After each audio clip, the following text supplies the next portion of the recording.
जय श्री कृष्ण मित्रों।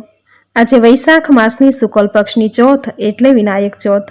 आज भगवान श्री गणेशनी पूजा करी लाडूनो प्रसाद धरावाय छे। विधि विधानथी पूजा कराय छे।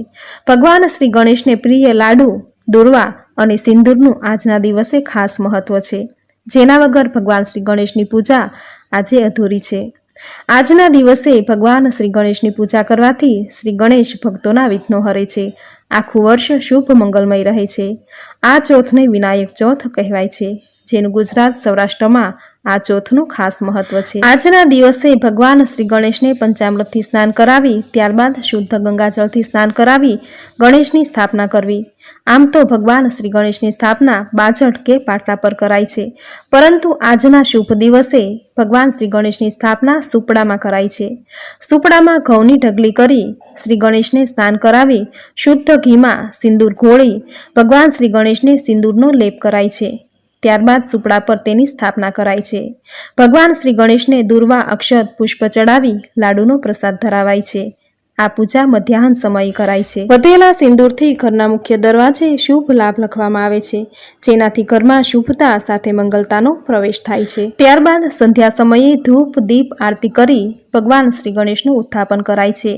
જે ઘઉં પર ભગવાન શ્રી ગણેશની સ્થાપના કરી હોય તે ઘઉં અનાજ ભરવાની કોઠી કે જેમાં આખા વર્ષના ઘઉં ભરેલા હોય તેમાં તે ઘઉં ઉમેરી દેવાય છે।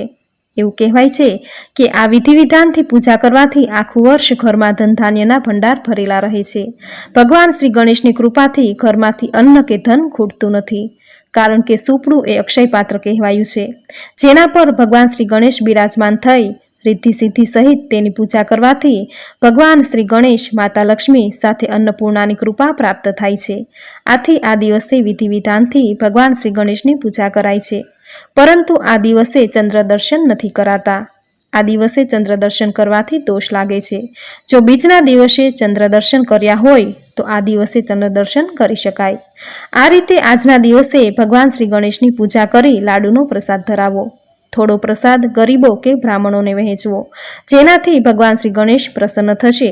आजना दिवसे गणेश चालीसा, संकटनाशन, गणेश स्तोत्रनो पाठ करवो तेमज ओम गणेशाय नमः मंत्रनो जप करवो। तेमज आ दिवसे व्रतनी कथा सांभळवी, जे सांभळवाथी भगवान श्री गणेशनी कृपा जीवनमां हमेशा बनी रहेशे। धन धान्य, सुख, संपत्ति, संतानना आशीर्वाद मळशे। तो आ हतुं विनायक चौथ व्रतनी विधि अने महात्मा। हवे सांभळशुं आजनी कथा।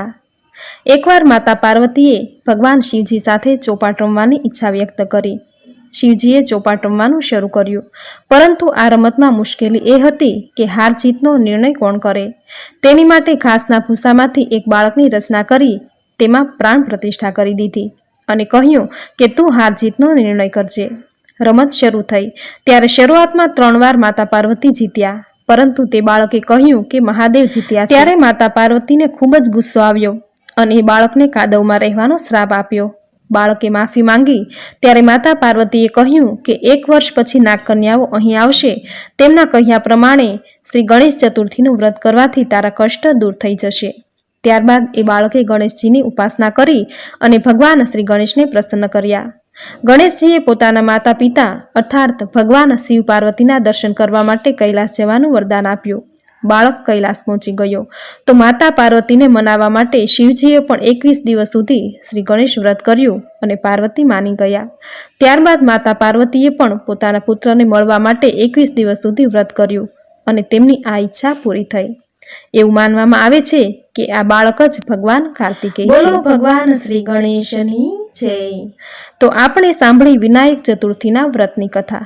મિત્રો, વિનાયક ચતુર્થીના દિવસે ભગવાન શ્રી ગણેશની પૂજા દિવસમાં 2 વાર કરવામાં આવે છે, એક તો બપોરના સમયે અને સાંજના સમયે। એવી માન્યતા છે કે વિનાયકી ચતુર્થીના દિવસે વ્રત કરવું, આ દિવસે ભગવાન શ્રી ગણેશની ઉપાસના કરવાથી ઘરમાં સુખ, સમૃદ્ધિ, આર્થિક સંપન્નતાની સાથે સાથે જ્ઞાન અને બુદ્ધિ પ્રાપ્ત થાય છે।